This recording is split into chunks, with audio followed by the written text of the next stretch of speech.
the process of the dying people. So if we have two different phenomena. First, relate to the dead person, right? And secondly, depend on the relative.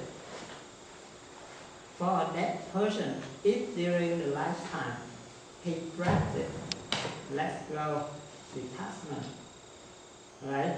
So, and when we practice letting go detachment or non-attachment to the, especially to the body or the physical, so that means the energy level is higher, it's lighter.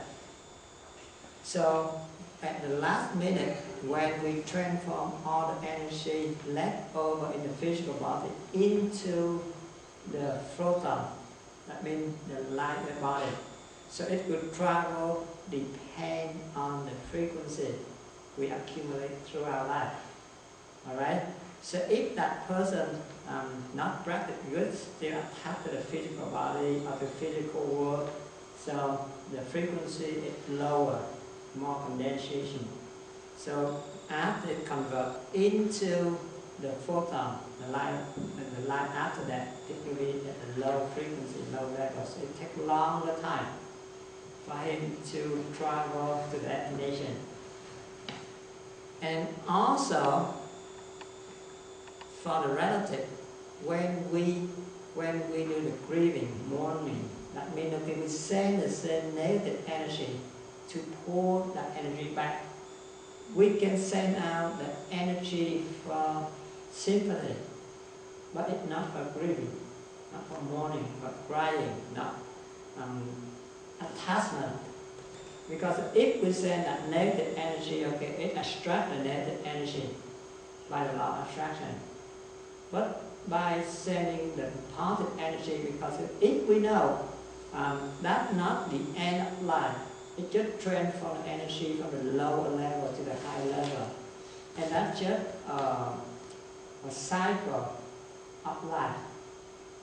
Like the wind, like a tree, right? During the winter, it may lose on the leaf, it's string on the shaft, but it's not die yet. And then when the spring comes, it will start to bloom again.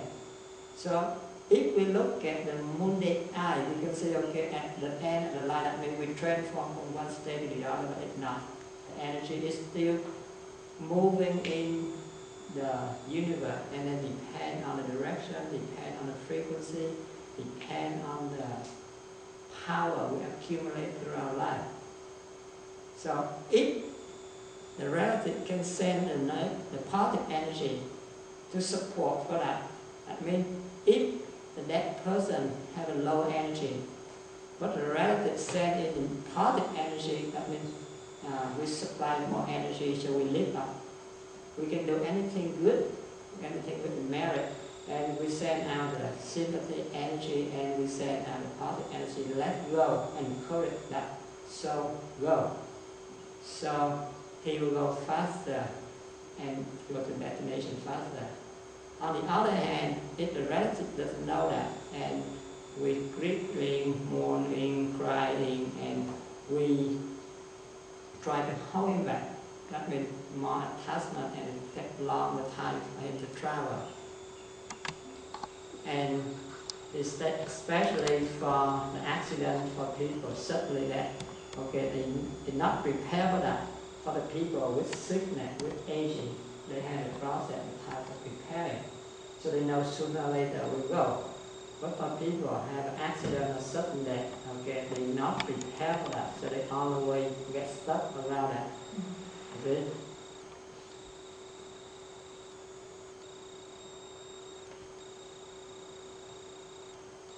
Brother, is there some sort of puja or ritual that can be done at the scene of an accident, like the child I was telling you about?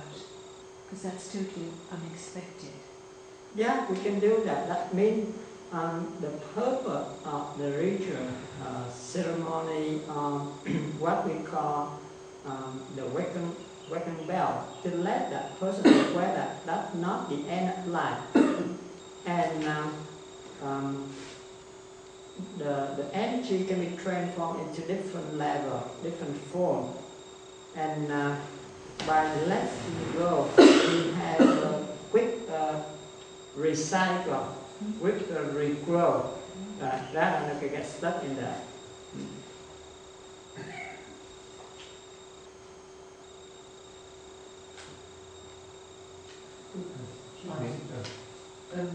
Sometimes when people are dying, it seems to me like the energy is going out a few weeks before, so they get less and less light. Does that resonate for you? Yes, like okay, you see this the pyramid energy. When we came in life, first it's just energy, right? Get into the womb, get some nutrition in the placenta, and we start to have carry up the bubble air or the liquid, right? After a few days, it starts to divide the cell and form the organ, so grow bigger and become more solid. And then when we get out of the mother womb, we eat, we breathe, and then we work, so we get bigger, heavier and heavier, right? And then the process will revert when we die naturally. We're losing weight, right? And then we losing the water, so we keep dry and scream. And then we start losing our breath, right? And then finally we're losing the last energy, that means the warmth, the heat.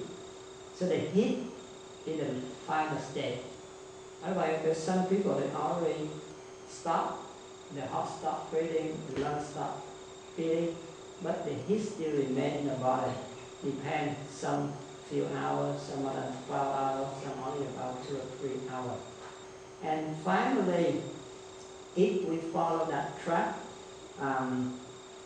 the heat will concentrate and move, and it locate at certain point for a short period of time.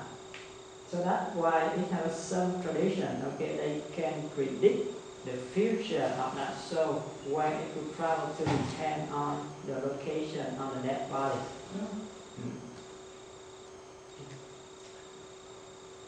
In the Tibetan tradition, in the Tibetan book of living and dying, they say the powa is a ceremony to help the body, the spirit to leave, and you visualize light, and you send the light to, you visualize perhaps a bodhisattva or a Amitabha or Avalokiteshvara. Does the Vietnamese tradition have a similar? Yeah. And then the same, we can practice that when we're still alive. When we're still alive, because we didn't have time to talking about that in the practice of meditation. But in the breathing exercise, we have that one. We do the breathing exercise and contemplate on the image, on the color. And actually that can give, in the meditation, it can give for the treatment for the medical issue too. As we know, we have the color. With the human being, we can recognize only 7 colors, right? So we can say from the red, that is the more yang, to the purple, that is the other end, very yin. So the red, orange, to yellow, to green, and to dark green, and then to brown, purple. So the blue is maybe in the middle. So people with depression, for example, and it's too low level energy, we let the patient look at the circle of red color, for example. So where that patient just concentrate on the red color, and they imagine that, okay, that color will spread out, it bigger, bigger, and then the whole atmosphere in the room turn out become the red color. And you know that the law of attraction coming, right? Because the red color, it has a certain wavelength, certain frequency. So when we imagine that, that means, okay, we send a signal to that, connect to that. And when we send out a signal, connect to that color, that means we send out a wavelength parallel or compatible with the wavelength of the red color. So that means we extract more that energy come in, and it will stimulate, or it will change the patient's status. On the other hand, people with schizophrenia, right? So our patient with restlessness, we have to calm the patient down by letting the patient look at the blue or the white color, something like that. So the color have one thing, one application. We can contemplate on the material too.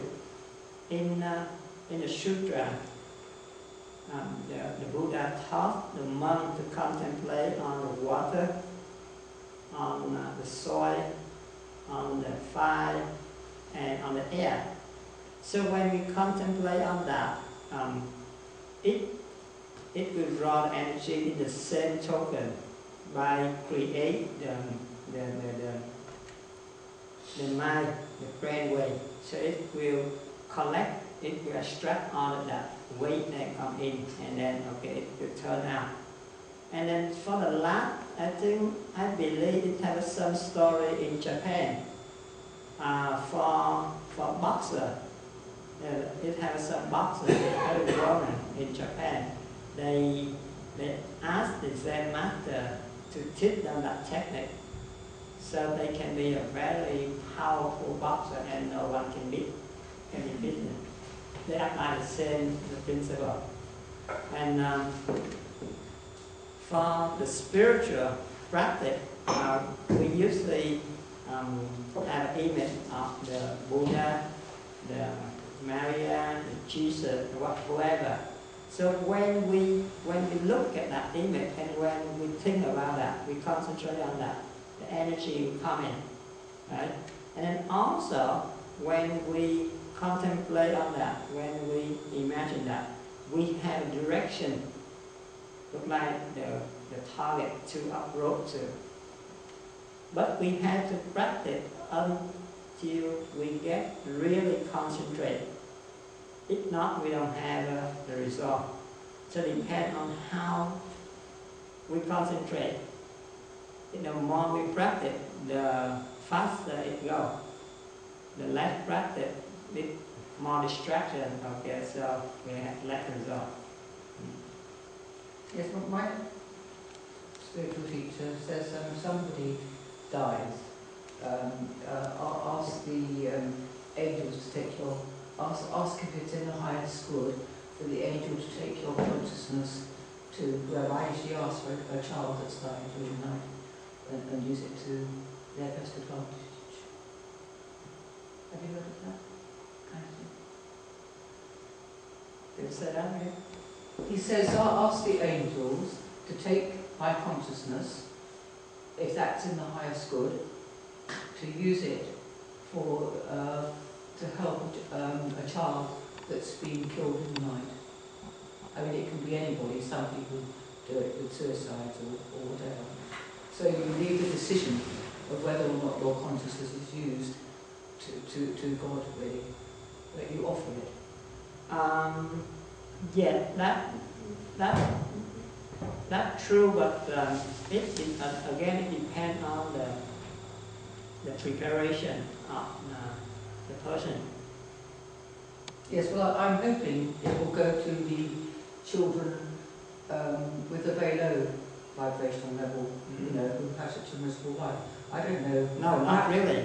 No, Because it usually depends on the age.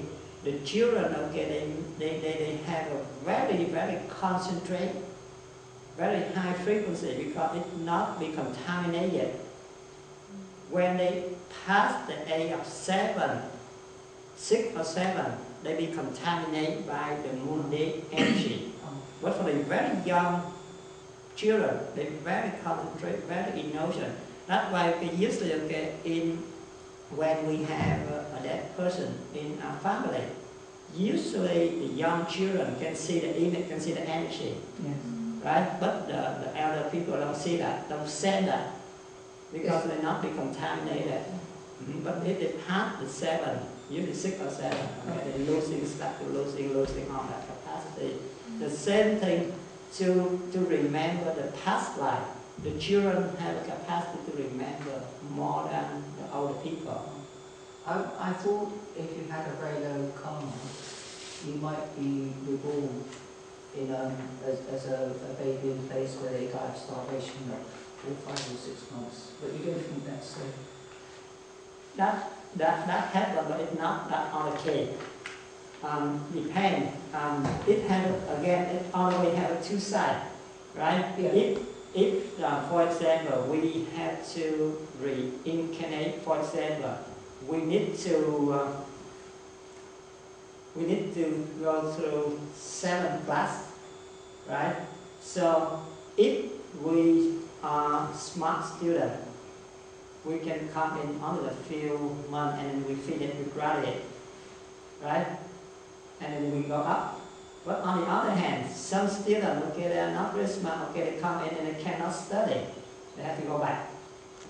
So it's the same thing in here. Some high, what we call a high level energy soul, they may reincarnate and okay, if not even if they just get into conception, they die right away in the mother world, that is considered one life already. Even though only an hour.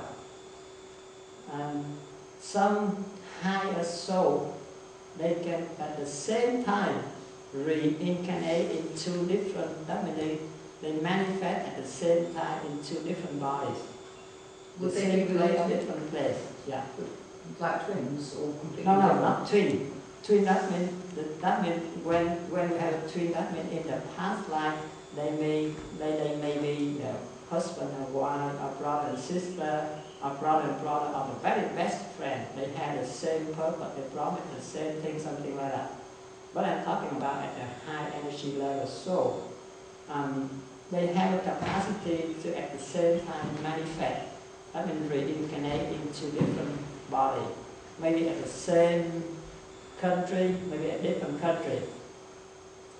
If you want to do the research on that, let's have, what's his name? Michael Newton. Look at the Michael Newton. He wrote about 4 or 5 different books, and he had more than about 7,000 K. His report. That is the only best. Right now we have investigated in that field very deep, and it helped a lot of people. Michael Newton. Because he originally he was a doctor, he was the hypnotherapist.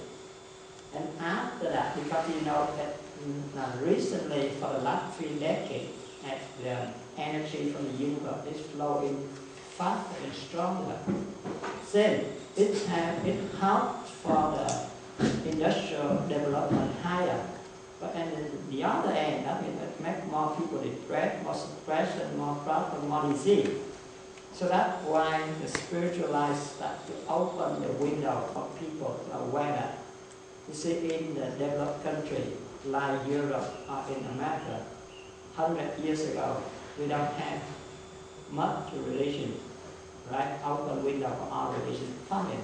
But start after the World War II, more and more they open for more other religion to come in.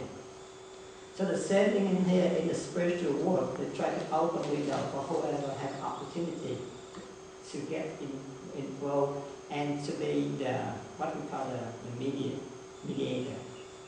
So he usually, for example, in normal life, for the psychologist, they used to can bring the patient back to a certain period of time.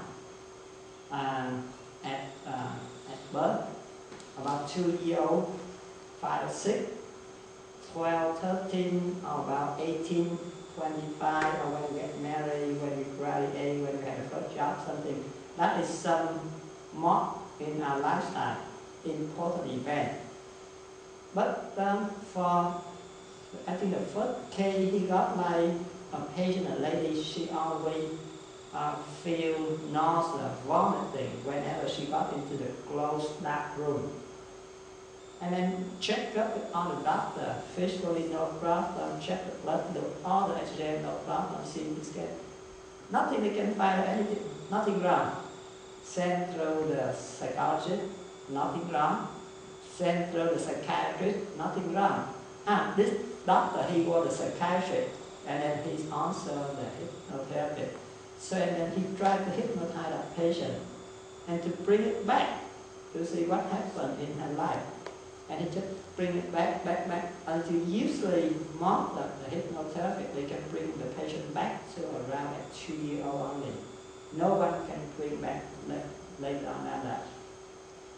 But the doctor, lucky for him, okay, he can bring the patient back into the time the patient was born. Still nothing wrong. Because sometimes when the delivery, we use the technique and then okay, the patient, the child cannot get out, so it gets trapped in there. Nothing wrong. And check in the time in the womb to see the umbilical cord okay, wrap around her neck or not. Not. So accidentally, what he said, but I think this is the spiritual world open the door for him with the assistance of headmaster. And they let him send the patient back to the last scene of the patient that in the past life. He was killed in the small room. The people try to open it. So that is the struggle for life. So that struggle, that energy is too strong, so it makes a mark on her brain. And also that energy is spread out. It released into the air, into the universe. So after she was born and then it's busy, something like that, and then after her life is stable, and I come back. And after that, he discovered a lot of problems. So that's not the karma, that's not the disease for this present life, that's from the past. That's why, again, I told you this afternoon, our brainwave can go with the speed of light, can pass through everything, but get trapped in the womb, cannot get out, cannot get back, and almost eradicate brain work. We cannot remember most of the time, we cannot remember most of the past life. If we can remember, but if we cannot practice to transform that, it will be very terrible. Doesn't matter if it's good or it's bad. If it's good, you get attached to that and you expect the same thing, but unfortunately we can't, right? But if it's bad like that, okay, we only live with the past and we struggle, we suffer. So that's what the purpose of life, when we get in there, eradicate on the past memory. Only when we practice mindfulness, when we know detachment, when we learn how to let go, and when we learn how to transform that, and we start, get back right away. That's why you said after 49 days of meditation, the Buddha got the first supernatural power that will remember all his past life and other people's past life. Because our brain, it looks like a mirror, right? It looks like the surface of the pond water. When we shake it, when it's dirty, it cannot reflect it well and clear. And then when we sit still, our mind becomes like a mirror, very clear, very bright. So the reflective capacity can be very far away, very clear, very detailed. That's why we can remember really, really far away. But if we not study, not practice how to let go, how to recognize, how to transform when we really see that it becomes the other end, the other side, the terrible. So that way, in the world, eradicate all that. And after a series of about thousands and thousands of patients from all over the world, he already working with, and he developed a plan for treatment for the past life. And after that, he get deeper. That means life between life. That means between the time for reincarnation, that energy stay where what they're doing. So they tell him all that. So he report, I think, over 7,000 K. And that's real, because right now we have almost, if you get into his website and you get into the website of the practitioner, what they call hypnotherapy, online regression, yeah, have two different brands. One look at just the past life only, one in the middle, somewhere about there.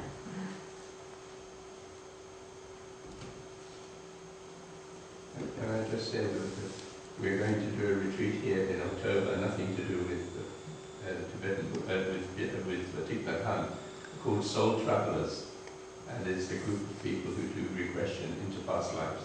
Yeah. And there's a retreat here in this because now I encounter a lot of patients. Actually, even though I'm not, before I know that, I already help the patient because by meditation, we know all that. Only because people not really believe in what they cannot see, cannot feel, cannot experience.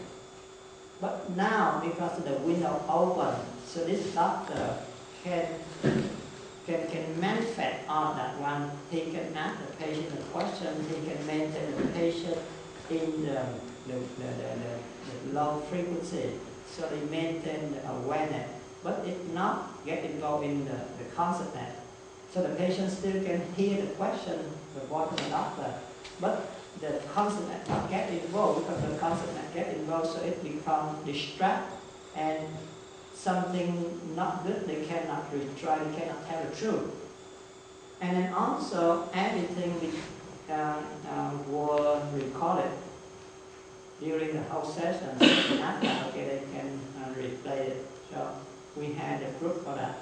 And each patient, and they can how depend on the level of the soul. And they have the equipment to measure the frequency of what we call the aura. Because the frequency of the energy, okay, it will create the energy around, and it turns out become the color of the sound, so they can capture on that image. So now we can have equipment to measure on that one. So they start to believe that based on some equipment, something to see, but much more we cannot see.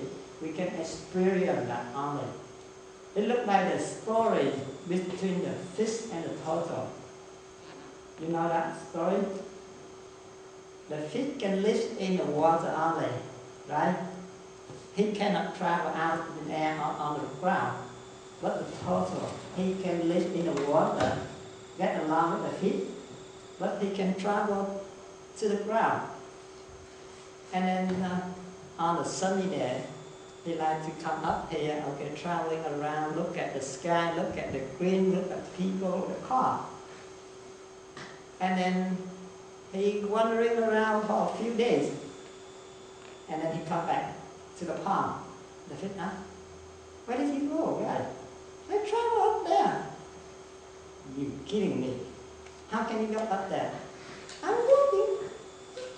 You think so? Is that clear you can turn around? No. Is that have the buffalo air? No.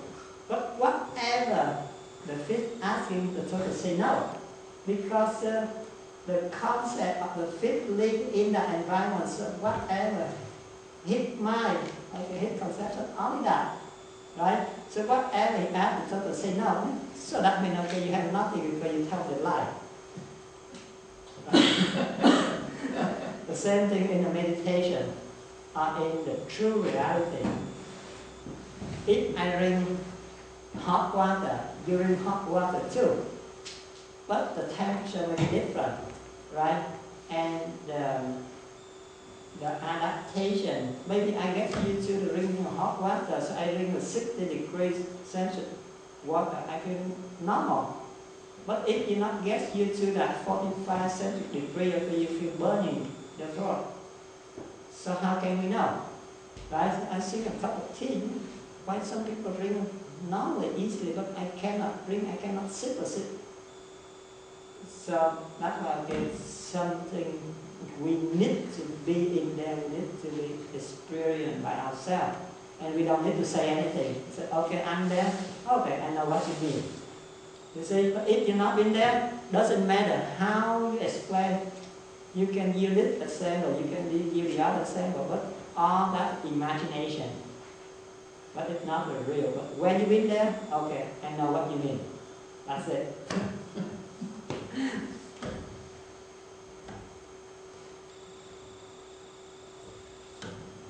All right. Another question? Yes. I wanted to ask you about a raw food diet. Because I know some people really advocate raw food, exclusively raw food, for certain health conditions.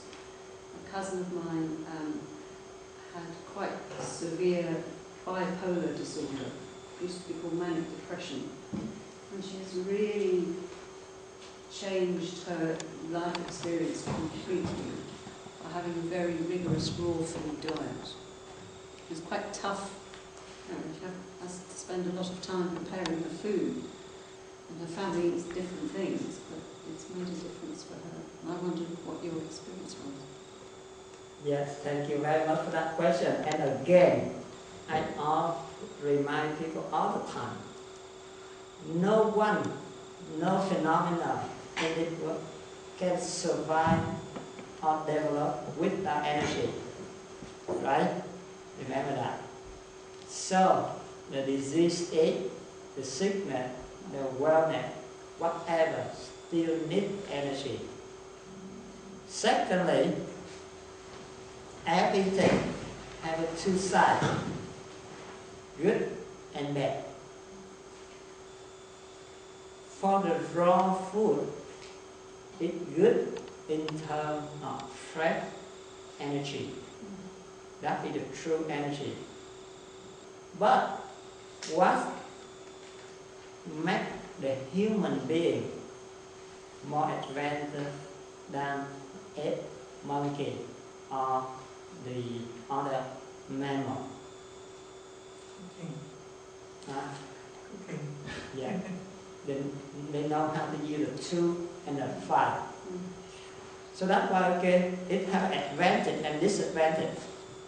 It, especially in the case of people with depression, with arthritis, with multiple sclerosis, with heart disease, etc. When we use the raw food, it's very, very easy. Yeah, that means it's negative. So it may make your body feel cold, low energy, even though it's fresh energy, but it's low. When we apply the heat, that means we provide more energy, and we turn it and become more yang, but more positive. See, the only problem, because we don't know how to recognize when it's enough and for which disease we should choose which fruit and how we cook. If we combine too many together, even though that is the fresh, that is the organic, but when we combine too many together, remember that's still a chemical molecule, right? And when we combine together, that means the reaction occurs right there. First. Secondly, when we add heat, if we add heat at a certain time correctly, okay, that is the catalyst, right? So if we add heat in a certain amount correctly, okay, the reaction not occur all the way. So we have less new compound. But if we cook for too long, that means okay, the catalyst provides too much, and then the reaction just keep occur depending on how many substances we add together. So it may come out a whole bunch of new compound and very complicated. So that's not good for the digestive system. So it's good side and a bad side.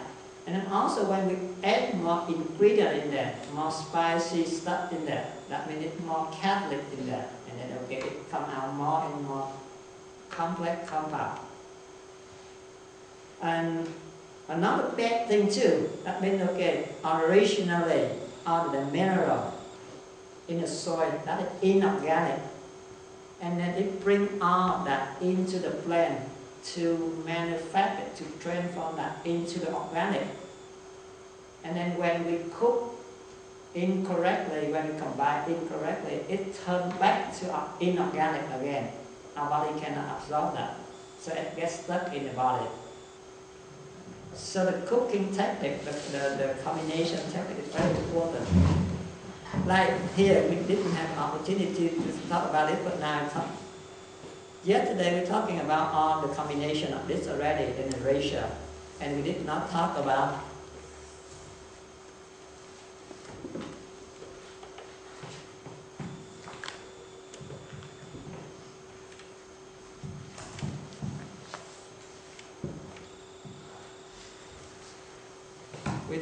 the combination, the ratio of carbohydrate, protein, vegetable, and fat, oil, etc.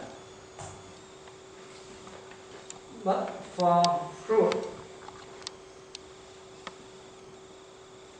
nowadays we have many kinds, and then first because they grow genetic modification, so they can and grow in the greenhouse, and then we import from many different countries. So that's why okay, we have the same fruit all 4 seasons, right?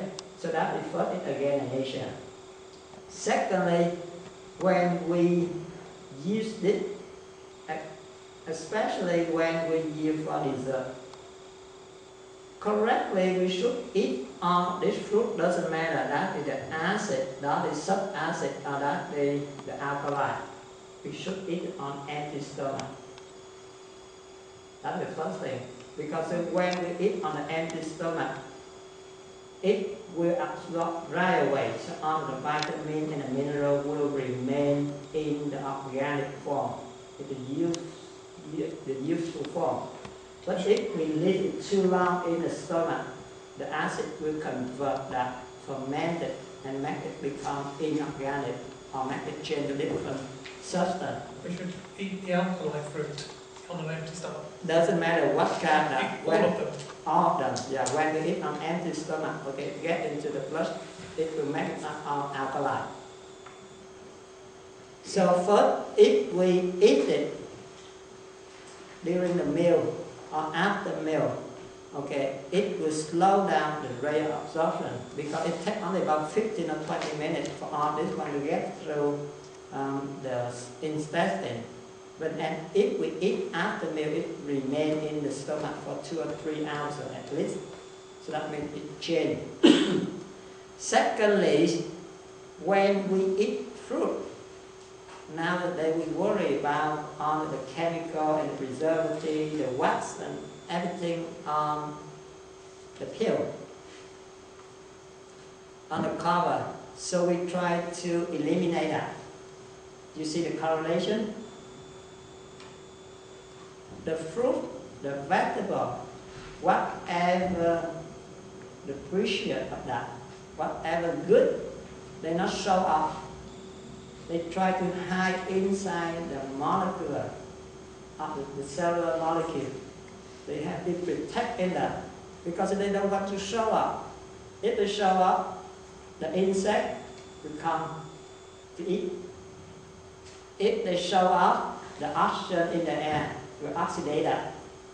The light will oxidate that. The heat will break it down.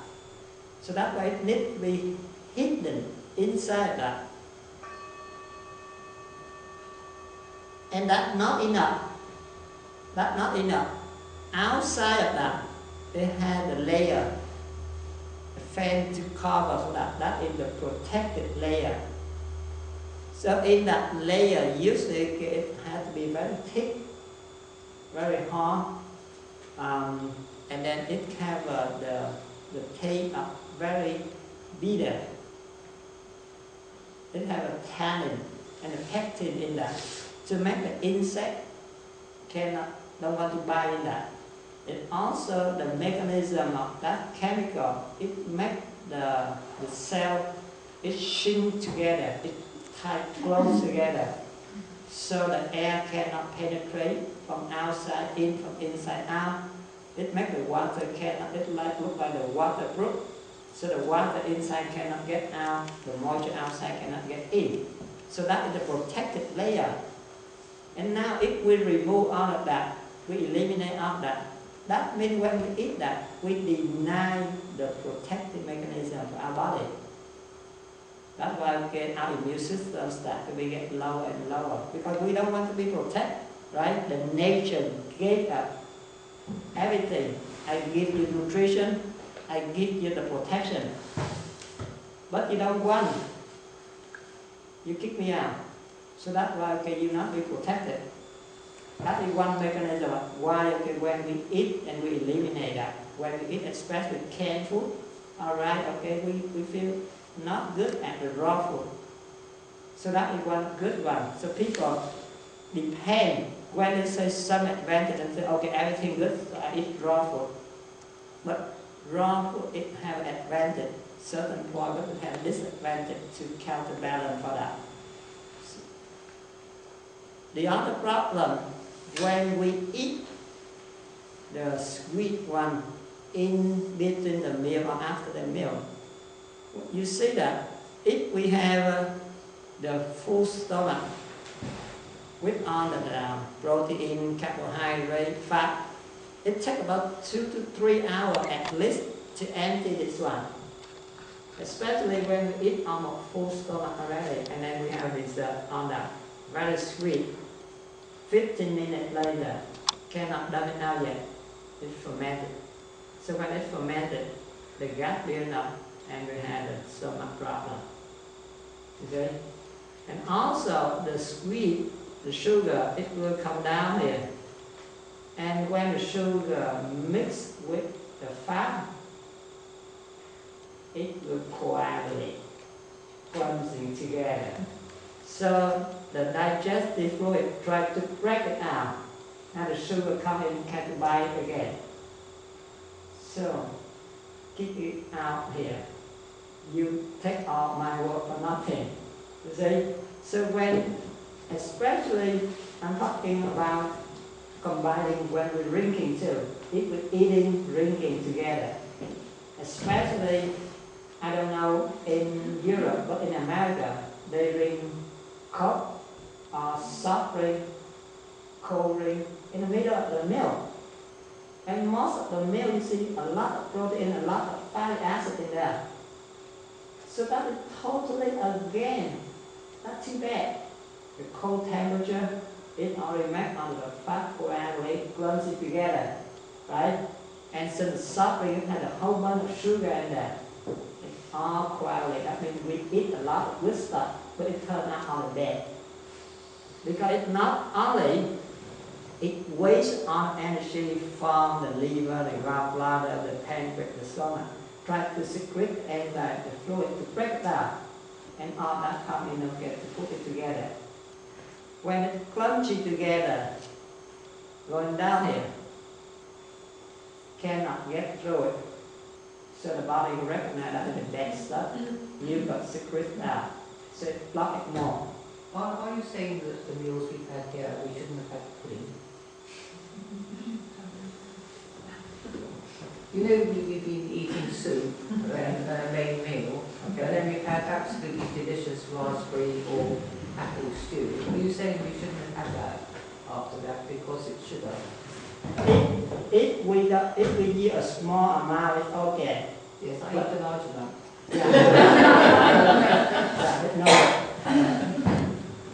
And then So we should have the sweet stuff at breakfast on an empty stomach. empty stomach, yeah. Or maybe we can use a small amount. And I told you the mechanism not to stop the craving for eating, because the high amount of sugar when it's released out and it satisfies the brain right away, so it shut down.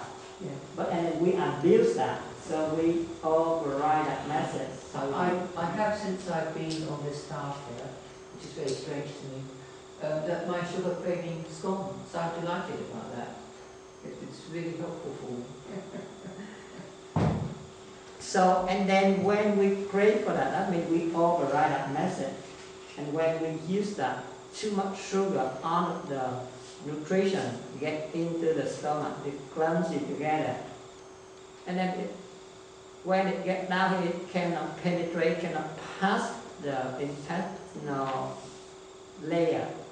So then we don't have energy, right? Because it cannot get through. So we don't have enough energy. So if we don't have enough energy, it sends a message back to the brain, hey, I don't have energy. So we're eating more. But when we eat more sugar in, or when we eat more, okay, it cannot digest it, so it will saturate. And remember, when we have a piece of wood, we don't have enough oxygen to burn, and there will be more byproduct coming out, it gets stuck in there.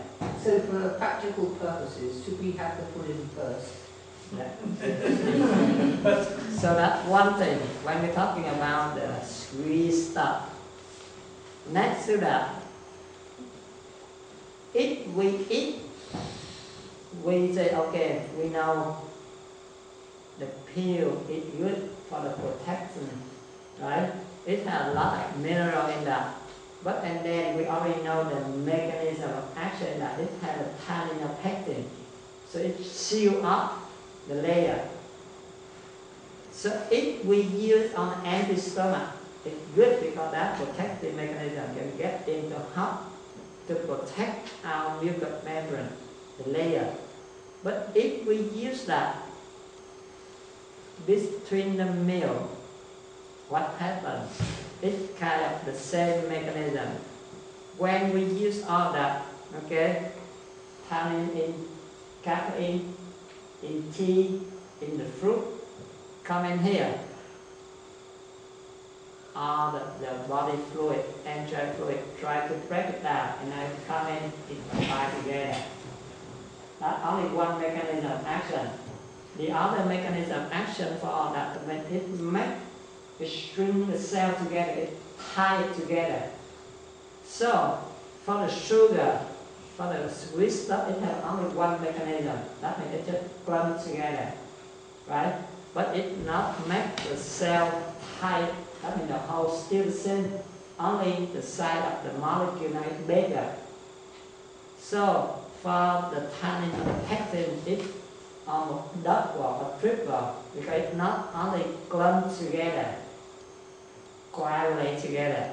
It's now going down here. All of the cells along the GI tract, it makes it tighter. So the size becomes bigger, the hole becomes smaller. No way it can pass through. So it gets stuck in here more. So that's why we usually use all that charcoal, caffeine, tea, or of the pectin to treat for what? Diarrhea, nausea, vomiting, toxic substance ingestion, to make it coagulate together, right? So it's not penetrate. So now we use it in the wrong time. So all of the good stuff now become bad one if we use it at the wrong time. Could I just ask about omeprazole?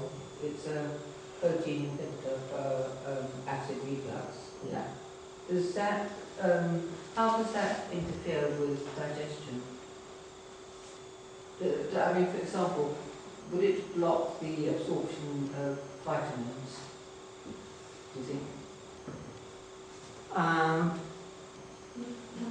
Usually, the doctor, the Buddha taught us, okay, we have what we call eating, sleeping, and clothing.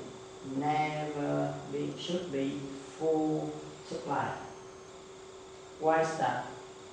Eating, sleeping, clothing. When never be full supply, that means never eat full stomach, never sleep full day, never wear clothes covered completely. That means too comfortable, too fully supplied. Too many things. Not too many things, that means it's too satisfied, Oh, too comfortable. too comfortable. Yes. When we eat, for example, if we have a stomach, if we eat full stomach, it has no space for the digestive fluid to penetrate, to break down. So don't eat till you're full. Right. Only 2/3, maximum only 2/3 of that. Alright?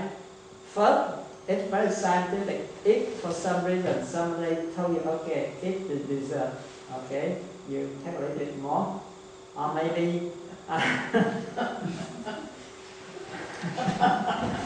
the digestive fluid, it has a space to penetrate, to mix with all of the nutrition we eat. So it can break down completely, and it can get down, and it can absorb maximum, so the byproduct will be minimum. So we use almost not waste anything, right? On the other hand, if we eat too much full stomach, the digestive fluid cannot penetrate in completely to break down all that. So not only the small intestine cannot absorb all that one, but the leftover, our body will recognize the bad guy and secrete more mucus, and it blocks and it gets stuck in there. And secondly, the Buddha taught us eat only 2/3 of stomach, because it has to take more energy from the other level. Every day we need 2,000 calories, for example. If we eat only 2/3 of stomach, we provide only 1,500.